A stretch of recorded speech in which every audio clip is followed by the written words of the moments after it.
부활절에서 지금까지 매 주마다 부활에 관한 말씀을 여러분에게 전하고 있고, 오늘은 그 네 번째 마지막 시간입니다. 부활의 신앙으로 살아갑시다 라고 하는 말씀을 전하겠습니다.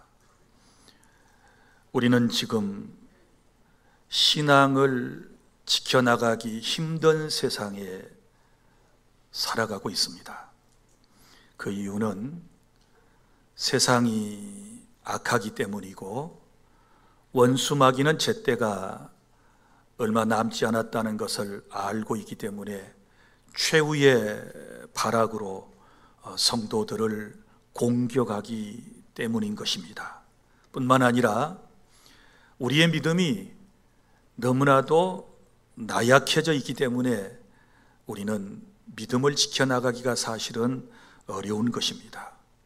생각해 보면 하나님의 은혜 없이 자신의 힘과 노력과 자신의 인생 철학에 따라 살아가려고 하다 보니까 우리는 어떻게 될까요? 영적인 것보다는 육신적인 것을 더 추구하게 되고, 그래서 우리의 믿음이 자꾸만 흔들리고 있는 것입니다.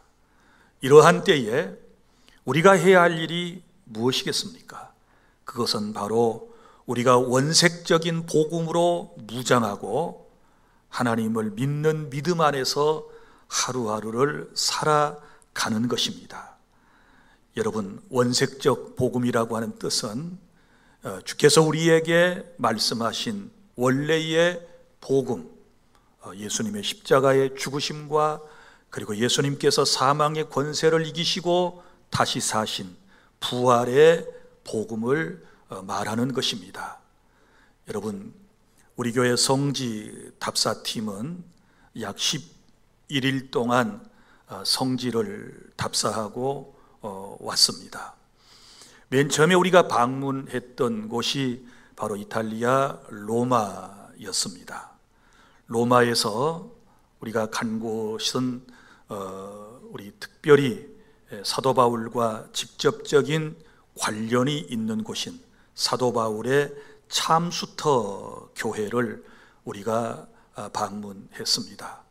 사도 바울은 지하 감옥에 갇혀 있다가 긴 돌기둥에 목을 드러내놓고 목이 잘려서 세상을 떠났는데, 사도 바울의 목이 잘려나가면서 3번씩 톡톡 튀었다. 그래서 세분수 교회, 이렇게 얘기도 하는 것입니다. 우리는 그곳에서 믿음을 지키기 위해서 자신의 몸을 기꺼이 내려놓았던 사도 바울의 그 신앙을 다시 한번 깊이 생각해 보면서 많은 은혜를 받았습니다. 그리고 우리는 그 유명한 카타콤 지하 교회를 방문했습니다.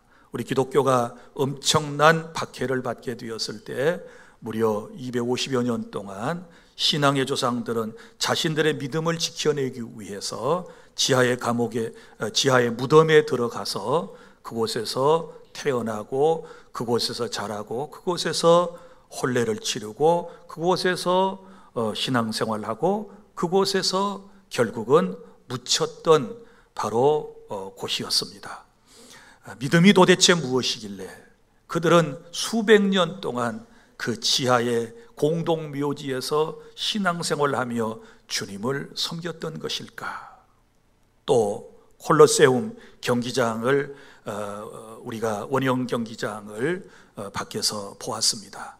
여러분이 잘 아시는 것처럼 그곳은 바로 초대교회 그리스도인들이 신앙을 지켜내기 위하여 사자들과 싸우다가 맹수의 밥으로 사라졌던 바로 그런 역사적인 공간인 것입니다. 또 터키로 우리가 넘어가서는 터키의 괴레메 동굴 지역, 그리고 테링구유 지하 도시 등을 또 방문을 했을 터인데, 그곳에서는 역시 믿음의 사람들이 박해를 피하여 그곳에서 태어나고 자라고 또 공부하고 그곳에서 삶을 마쳤던 그 역사적인 현장을 우리는 똑똑히 보고 왔습니다. 자, 다녀오신 분들은 깊은 자기 성찰과 함께 믿음의 고귀성과 신앙의 선조들이 어떻게 자신의 믿음을 지켜왔는지를 충분히 깨닫고 적어도 눈물이라도 쏟고 왔어야 할 곳이었습니다. 자, 여러분, 이분들이 초대교회 신자들이 어떻게 그 엄청난 박해 속에서 또 고난과 고통 속에서 자기 자신의 신앙을 지켜낼 수 있었을까요? 그건 다름 아닌 부활신앙을 가졌기 때문인 것입니다. 내가 고통받고 살다가 죽지만 이 세상에서는 이렇게 어려운 일을 당하지만 우리 주님 다시 오시는 그날 나는 영화로운 몸으로 부활하여 영원한 삶을 누리게 될 것이다 라고 하는 이 확고한 믿음이 있었기 때문에 그들은 그 어려운 시기를 살아냈던 것이고, 그러면서도 그들은 부활의 복음을 온 세상 사람들에게 전했고 그 복음이 지금 우리에게까지 들어와서 우리가 구원받고 이 자리에서 예배하고 있다라고 하는 사실을 믿으시기를 바랍니다. 사랑하는 여러분, 우리가 세상이 험하다고 하지만 예전의 초대교회 신자들에게 비하면 우리의 믿음 생활이 그렇게 어려운 것 아니라고 생각을 합니다. 지금은 우리나라 같은 경우는 박해도 없습니다. 여러분이 예수 믿는다고 여러분들에게 불이익을 주는 그런 집단도 사실은 공개적으로는 없습니다. 우리는 얼마든지 자유로움 속에서 하나님을 섬기고 하나님을 예배하며 살 수 있는 은총을 지금 누리고 있음에 대하여 감사하고, 다시 한번 초대교회 신자들의 그 신앙을 본받아서 우리에게 또한 어떠한 환경과 어떠한 형편이 찾아온다 할지라도 부활신앙으로 끝내 승리의 삶을 살아가는 우리 주 안의 모든 성도 여러분들이 다 되실 수 있기를 바랍니다. 오늘 본문의 말씀은 우리가 계속해서 지금 듣는 부활에 관한 말씀입니다.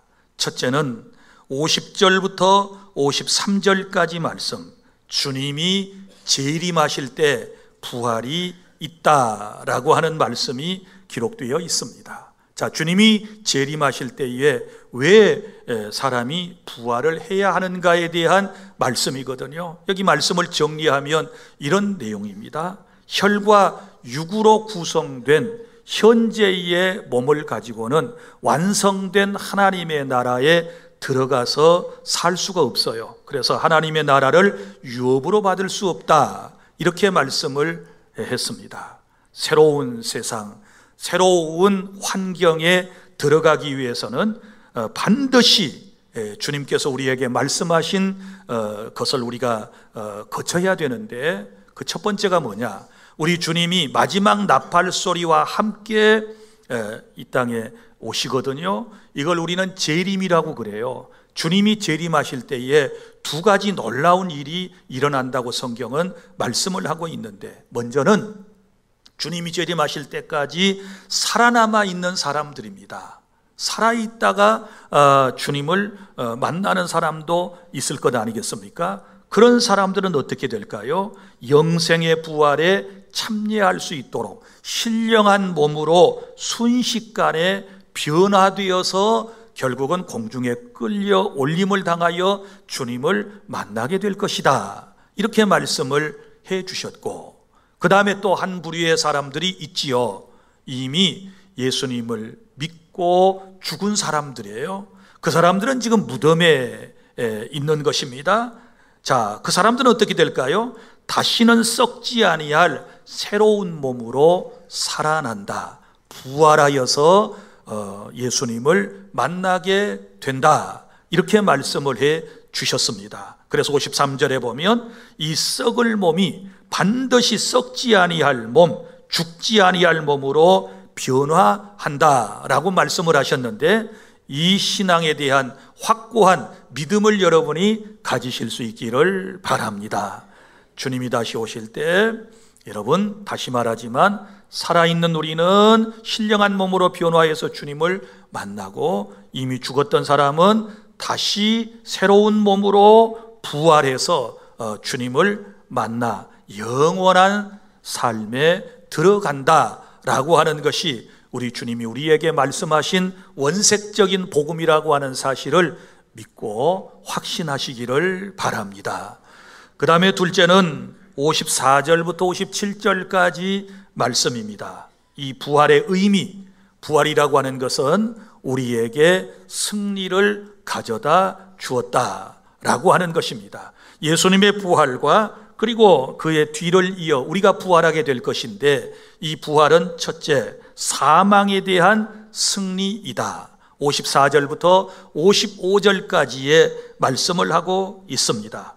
우리의 몸이 썩지 않고 죽지 않는 몸으로 부활할 때 이 사망이 영원히 멸망당하리라고 하는 구약성경 이사야 25장 8절 말씀이 성취된다라고 말씀을 하고 있습니다. 그러니까 부활이 사망을 이기게 되는 것입니다. 믿으시기를 바랍니다. 그리고 또 하나의 승리가 있는데 56절에 보면 부활이 우리에게 가져다주는 승리는 죄와 율법에 대한 승리라고 말씀을 하고 있습니다. 여러분, 사망은 죄 때문에 온 것입니다. 율법은 우리의 죄를 깨닫게 해주었고, 율법의 정죄로 말미암아 결국은 우리가 사망 선고를 받은 것이었습니다. 사랑하는 성도 여러분, 율법에 자신을 비추면 모두가 다 죄인입니다. 율법은 악한 것이 아닙니다. 율법은 선하고 의로운 것이고, 그리고 거룩한 것이고 영적인 것입니다. 그러나 한 가지 약점이 있는데, 그것은 바로 죄의 문제는 해결하지 못한다라고 하는 것입니다. 그래서 율법 아래 있는 인생이 율법에서부터 벗어나는 방법은 율법대로 죽는 길밖에 없는 것입니다. 이제 율법에 따라 예수님과 내가 함께 죽었고 예수님과 내가 다시 함께 살아났으니 우리는 자유요 승리를 얻게 되었다. 그래서 57절에 뭐라고 말씀합니까? 그러므로 우리는 주 예수 그리스도로 말미암아 승리를 주시는 하나님께 감사해야 될 줄로 믿으시기를 바랍니다. 예수 그리스도의 부활과 그리고 우리의 부활을 통하여 우리는 사망과 그리고 죄와 율법으로부터 벗어나 완전한 자유를 얻고 주의 나라에서 영원히 주님과 함께 살게 된다는 확실한 믿음이 우리 안에 있을 때 우리는 이 말세지 말에 우리의 믿음을 지켜낼 수가 있는 것입니다. 이러한 신앙으로 철저히 무장하는 주 안의 모든 성도 여러분들이 다 되시기를 바랍니다. 셋째, 오늘 58절입니다. 이제 이 부활을 믿는 우리는 어떻게 살아야 할까요? 지금까지 고린도전서 15장에서 부활에 대한 얘기를 쭉 했지 않았습니까? 바로 그 결론 말씀이 오늘 58절 말씀이라고 보시면 되겠습니다. 자, 먼저는 어떻게 살아야 되느냐? 부활을 믿는 우리의 신앙이 흔들려서는 안 된다라고 하는 말씀인데요, 우리 58절 다 함께 낭독합니다. 시작. 그러므로 내 사랑하는 형제들아, 견실하며 흔들리지 말고 항상 주의 일에 더욱 힘쓰는 자들이 되라. 이는 너희 수고가 주 안에서 헛되지 않은 줄 알미라. 아멘. 자, 부활의 신앙이 흔들리지 않아야 된다, 이 말씀이거든요. 지금 이 말씀은 사도 바울이 고린도 교회 성도들에게 지금 편지로 보낸 말씀이거든요. 그러면 보세요. 고린도 교회는 사도 바울이 개척을 했습니다. 그곳에서 몇 년 동안 복음을 전하고 교회를 세웠습니다. 교회를 세울 때에 그가 분명하게 전했던 것은 예수님의 십자가, 예수께서 나의 죄 때문에 나를 대신하여 십자가에서 피를 쏟고 죽으심으로써 우리의 죄의 문제가 해결되었다라고 하는 것과, 그리고 예수님께서 죽으신 지 사흘 만에 다시 사심으로써 사망의 권세를 깨뜨리시고 부활로 우리에게 영생을 주셨다라고 하는 이 메시지를 선포해 가지고 교회가 세워졌거든요. 그리고 바울은 그곳을 떠났습니다. 그리고 지금은 에베소에 거주하고 있습니다. 그런데 자신이 개척하고 떠나왔던 그 교회에서 여러 가지 소식이 들려옵니다. 교회 안에 여러 가지 문제들을 가지고 사람들이 찾아옵니다. 거기에 대하여 답변을 좀 해달라는 것입니다. 그 중에 하나가 바로 부활에 관련된 문제였던 것입니다. 여러분이 고린도 교회가 위치한 지역을 보면 그곳이 옛날 헬라 땅, 지금의 그리스였다라고 하는 것을 알 수 있을 것입니다. 아드리에를 쭉 끼고 반도로 쭉 내려오면 아테네가 있고, 아테네에서 밑으로 쭉 내려오면 고린도가 있습니다. 고린도는 섬이 아닙니다. 그냥 지명입니다. 지금은 운하가 뚫려가지고 섬처럼 되어 있지만 본래는 반도입니다. 그런데 이 고린도는 우상의 도시입니다. 아테네도 그렇지만 바로 그곳에 복음을 전했고 그곳에 하나님의 은혜로 교회가 세워진 거예요. 그런데 자, 처음에 말씀드렸죠. 바울은 십자가와 부활을 전하고 떠났다고 그랬습니다. 그런데 문제는 주의 종이 있을 때는 별로 그런 것이 없었는데 목자가 딱 떠나고 나니까 교회 안에 여러 가지 교리적인 문제들이 발생하기를 시작했습니다. 특별히 헬라 철학의 영향을 받은 사람들이 교회 안에 들어와서 헬라 철학을 통하여 신앙을 이해하려고 했던 시도들이 있었던 것입니다. 무슨 얘기인가 하면 헬라 사람들은 이제 내세에 관한 것은 믿지만 몸의 부활은 믿지 않는 거예요. 몸의 부활은 그들은 믿지 않았어요. 그래서 고린도 전서 15장 1절부터 시작되는 여러 가지 질문이 나오는데 그 질문이 뭐예요? 죽은 사람이 어떻게 살아날 수 있느냐라고 하는 것과, 그래 만약에 죽은 사람이 다시 살아난다면 그때는 어떠한 모습이냐라고 하는 질문에서부터 지금 이 15장 말씀이 시작되고 있다는 것을 우리는 알 수 있거든요. 거기에 대한 지금 답변을 사도 바울이 하고 있는 것입니다. 그러니까 헬라 철학의 영향을 받은 사람들이 부활을 믿지 못하고 부활 신앙이 흔들리기를 시작했어요. 여기 견실하여 흔들리지 말고 라고 하는 것은 도대체 무엇에 견실하고 무엇에 흔들리지 말아야 되는가 라고 했을 때 이것은 부활에 관한 문제인 것입니다.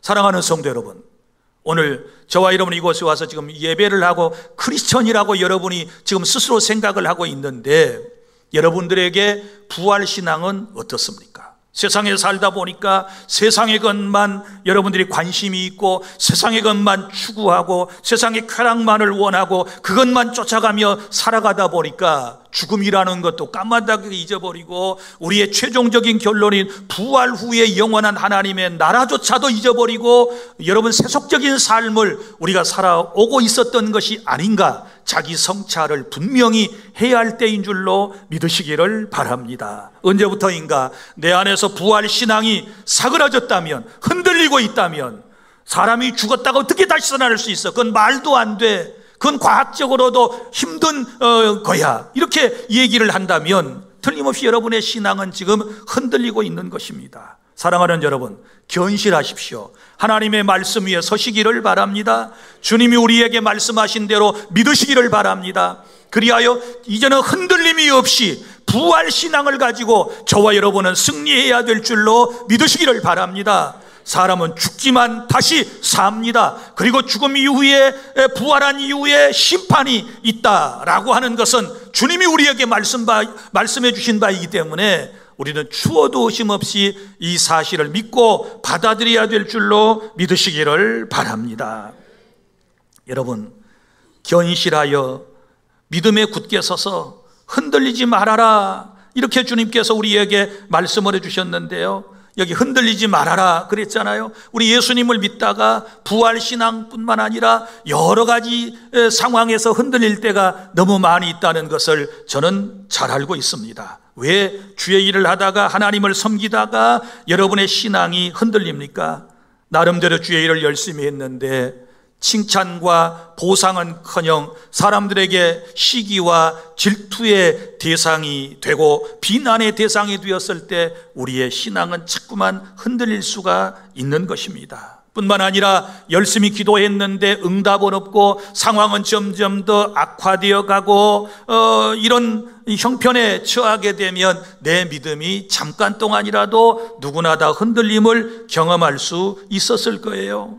그뿐만 아니라 여러분, 내가 하나님의 말씀대로 살려고 할 때, 누군가의 박해를 받게 되었을 때, 그리고 내 육신이 피곤하고 지쳐 있을 때, 내가 기도해야 된다는 것 뻔히 알면서도 기도하지 못하고 예배에 집중해야 되고 예배에 목숨을 걸어야 되는데 주일 낮 예배 한 번 딸랑 나오고 신자인 체하고 이러다 보면 내 믿음이 약해져서 나도 모르는 사이에 내 믿음이 흔들리고 흔들리다가 쓰러져 버린 사람도 있고, 흔들림 속에서도 지금 믿음을 지켜내기 위해서 여린 믿음을 가지고라도 이 자리에 나와 있고 지금 믿음으로 살려고 발버둥을 치는 분들이 있는 줄로 믿습니다. 사랑하는 여러분, 우리는 부활신앙을 믿고 우리의 믿음이 어떤 상황에서도 결코 흔들림이 없어야 될 줄로 믿으시기를 바랍니다. 부활을 믿는 우리 어떻게 살아야 할까요? 두 번째는 주의 일에 힘쓰시기를 바랍니다. 오늘 주께서 우리에게 말씀하셨습니다. 항상 주의 일에 더욱 힘쓰는 자들이 되라. 주의 일에 힘써라. 그런데 어떻게 힘써요? 항상 그랬습니다. 변함없이, 이런 뜻이거든요. 슬플 때나 기쁠 때나, 그리고 망했을 때나 성공했을 때나, 건강했을 때나 병들었을 때나, 가정이 화목했을 때나 가정이 깨어졌을 때나, 내 마음에 상처가 있을 때나 없을 때나, 어떤 환경을 다 우리가 통과하고서라도 다 모든 것을 극복해내고 하나님 앞에 늘 변함없는 마음을 가지고 주의 일에 더욱 힘써야 한다라고 하는 말씀인 줄로 믿으시기를 바랍니다. 그런데 여기 더욱 주의 일에 힘쓰라. 현재에 만족하지 말고, 나 이 정도 신앙생활 하면 잘하고 있는 거야, 그건 만족하지 말고, 그거 가지고 여러분이 스스로 행복한 채 하지 말고 더욱, 이 말이에요. 신앙은 항상 더욱이에요. 더욱. 지금보다 더 해야 돼요. 전진이 있어야 돼요. 믿습니까? 신앙생활은 날마다 더해가야 될 줄로 믿으시기를 바랍니다. 말씀과 기도가 더해가야 되는 거예요. 은혜가 날마다 더해가야 되는 거예요. 그래야 주님 앞에 기쁨이 될 수 있는 줄 믿으시기를 바랍니다. 자, 그러면 주의 일에 힘쓰라 그랬는데 또 주의 일은 뭘까요? 여러분, 주의 일이 뭐냐를 우리가 알려면 사도행전 1장 3절 말씀을 살펴볼 필요가 있습니다. 거기에 보면 주님의 일은 하나님 나라의 일이다, 이렇게 말씀을 해요. 예수께서 살아 계실 때에 부활하시고 40일 동안 계실 때 하나님 나라 일을 전파하셨다. 하나님 나라의 일, 이것이 주님의 일이거든요. 그럼 하나님 나라가 나왔으니까 금년에 우리 교회 표어가 하나님 나라를 위하여 이잖아요. 하나님 나라. 그 하나님 나라가 뭐냐? 현재적 하나님 나라와 미래적 하나님의 나라가 있다고 여러분에게 몇 번이나 설명을 드렸습니다. 현재적 하나님의 나라는 내가 주님을 믿고 주님이 내 안에 계시며 내 마음과 내 삶을 통치하고 다스리시는 그 삶의 영역을 현재적 하나님의 나라 라고 말씀을 드렸고, 그리고 미래적 하나님의 나라는 주님이 오심으로써 어떤 영역이 있는 바로 그런 현실적인 하나님의 나라라고 말씀을 드렸습니다. 그럼 여기서 하나님의 나라 일은 무엇일까요? 곧 주님의 일인데 이렇게 정의를 하면 돼요. 하나님의 통치를 받으시면서 하나님께서 기뻐하시는 일, 그것이 곧 주님의 일인 줄로 믿으시기를 바랍니다. 자, 주님의 통치하심 가운데서 주님이 기뻐하시는 일이 바로 하나님의 일이다. 할렐루야.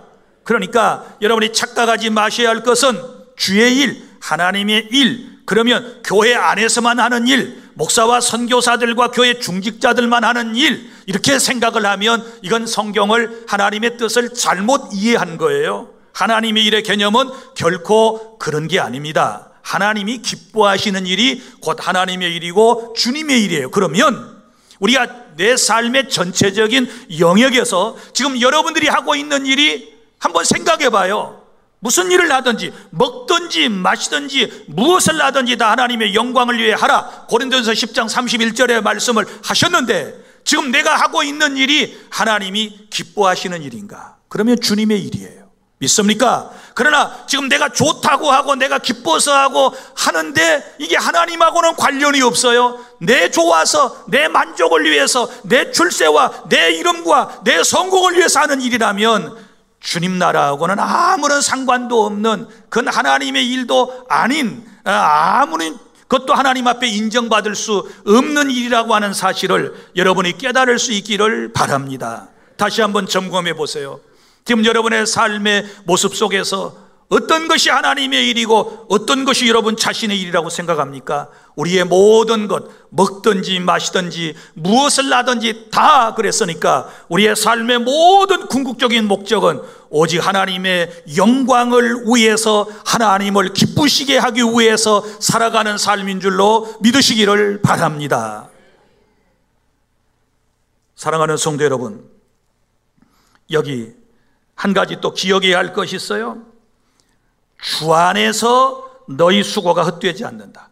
너희 수고가 주 안에서 헛되지 않는다. 세 번째, 그래서 이제 또 어떻게 우리가 살아야 되느냐, 이것은 우리의 수고가 헛되지 않는다는 믿음으로 세 번째 살아야 될 줄로 믿으시기를 바랍니다.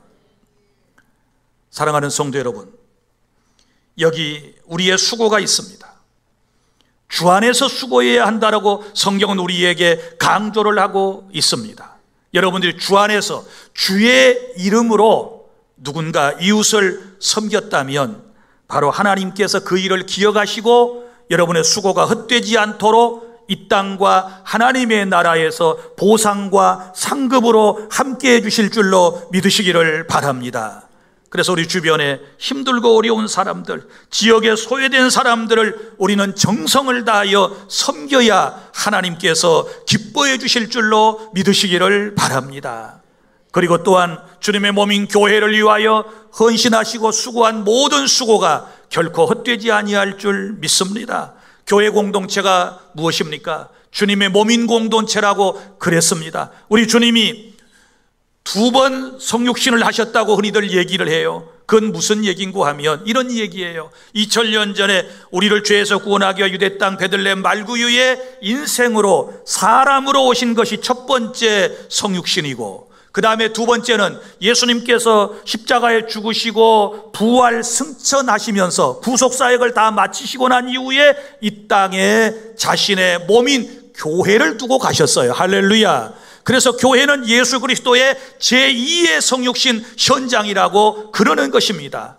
그래서 주님의 몸인 교회를 통해서 구원받은 우리가 신앙생활하고, 교회는 어머니와 같잖아요. 어머니와 같은 교회의 보살핌을 통하여 여러분의 믿음이 성장하고 주님을 섬기다가 결국은 우리가 아버지 하나님께로 돌아가게 된다라고 하는 사실을 믿으시기를 바랍니다. 그러니까 이 땅에서 가장 소중한 기관은 교회 공동체입니다. 요즘 어떤 사람들은 교회 없이도, 교회를 떠나서도 예배한다고 그러고 신앙생활 한다고 그러고 주일 예배에 참석지도 않으면서 크리스천이라고 서슴없이 말하는 사람들이 있는데 그건 하나님의 말씀을 제대로 깨닫지 못해서 그런 거예요. 믿습니까? 히브리서 10장 25절, 그날이 가까움을 볼수록 더욱 그리하자, 모이게 힘쓰라 라고 하는 말씀을 주셨거든요. 그래서 교회 공동체 안에 모여서 주의 일에, 교회 일에 힘쓰게 되었을 때 우리 하나님께서는 너희 수고가 주 안에서 헛되지 않을 것이다. 할렐루야. 주님이 기억하고 계셨다가 분명하게 금생과 내생에 놀라운 복과 상급으로 멸관을 준비하셨다가 우리에게 허락해 주실 줄로 믿으시기를 바랍니다. 뿐만 아니라 여러분이 눈물로 드리는 기도 또한 헛되지 아니할 줄 믿으시기를 바랍니다. 성경에 내 기도가 내 품으로 돌아왔도다. 기도보다 소중한 사역이 어디 있을까요? 사랑하는 성도 여러분, 기도는요 반드시 뿌려놓으면 열매를 맺는 씨앗 종자와도 같은 것이어서 내가 드린 기도가 지금 이 시간에 혹은 몇 시간 후에 혹은 내가 살아있는 동안에 혹은 내가 죽은 다음에 내 후손 때에라도 반드시 여러분이 주의 뜻대로 구한 것들은 응답된다라고 하는 사실을 믿으시기를 바랍니다. 남들 다 자고 있을 때 새벽잠 깨우고 남들 다 TV 앞에 있을 때 금요 기도회 때 나와서 기도하는 거, 그 수고 헛되지 않습니다. 믿습니까? 시간 정해놓고 금식하며 하나님 앞에 나와서 기도하는 시간들 헛되지 아니할 줄로 믿으시기를 바랍니다. 할렐루야. 반드시 응답의 그날이 올 줄로 믿으시기를 바랍니다. 무엇보다도 헛되지 않은 것이 있으니 그것은 바로 복음을 전하는 일입니다. 예수 그리스도의 십자가와 부활을 증거하게 되었을 때 그 복음을 듣는 사람들이 주님께로 돌아오는 역사가 있게 될 줄로 믿으시기를 바랍니다. 사도행전 13장 48절 영생을 주시기로 작정된 자는 다 믿더라. 할렐루야. 하나님 앞에 선택받은 사람은 여러분이 전하는 십자가와 부활의 복음을 통하여 예수님을 구주로 영접하고 구원받고 하나님 나라 백성이 되는 은총을 입게 되기 때문에 절대로 여러분들의 전도는 헛되지 아니하다. 할렐루야. 이것을 믿는 사람만이 끊임없이 나가서 복음을 전하고 가족들을 주님의 품으로 인도해내게 될 줄로 믿으시기를 바랍니다. 사랑하는 주 안의 성도 여러분, 우리가 예수님을 믿고 이 험한 세상을 승리하며 살아가는 길은 오직 예수 십자가의 사랑과 죽음, 그리고 나를 영원히 살리시기를 원하셔서 부활하신 그 주님의 은총을 믿고 살아가는 것인 줄로 믿습니다. 이제는 말씀과 믿음 위에서 흔들림 없이 믿음의 삶을 살아가야 할 것입니다. 변함없이 주의 일에 더욱 힘쓰는 자들에게 다시 오실 주님께서 상급을 예비하고 계시다는 이 믿음을 가지고 하루하루를 잘 견뎌내실 수 있기를 바랍니다. 이제 말씀을 정리합니다. 사랑하는 성도 여러분, 우리 기독교는 예수 그리스도의 십자가와 부활 위에 세워졌음을 믿으시기를 바랍니다. 예수님의 부활과 또 나 자신의 부활의 그날을 믿는 사람은 어떤 상황과 어떤 형편, 즉 육신의 질병과 교통사고의 장애로, 그리고 사업이 부도나고 경제적 어려움을 당하고 입시의 실패, 또 가정의 해체, 여러 가지 사람을 통한 마음의 상처를 입었다 할지라도 인내하면서 주님 다시 오실 그날과 부활의 그날을 바라보며 승리의 삶을 살아가게 될 줄 믿습니다. 이제는 부활신앙 가지고 이 부활하신 주님을 온 세상 사람들에게 증거하며 복된 하루를 살아가는 주 안의 모든 성도 여러분들이 다 되시기를 바랍니다. 기도하겠습니다.